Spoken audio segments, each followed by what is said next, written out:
Yon mga idol, ayan, tayo pupunta muna sa dulo ng Pilipinas, Cagayan Valley mga idol. At ayan, sumampa na ako ng bus mga idol at medyo mahabang biyahe to.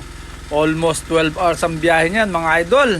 At ayan, dumating na nga ako dyan mga idol. Ayan, Kalamigatan. Ayan ang aking transportasyon mga idol. As in talagang probinsya mga idol. As in talagang makikita mo yung peaceful. Eka nga mga idol, ayan mga idol. Talagang nagbubukang liwayway pa lang dito mga idol.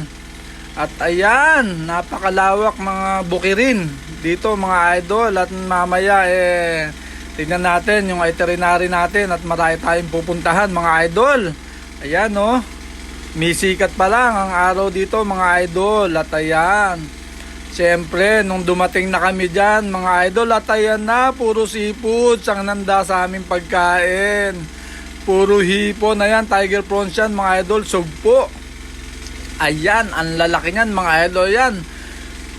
Puro hipon tsaka press na isda mga idol.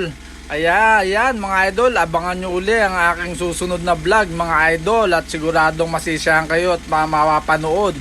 Bye bye mga idol!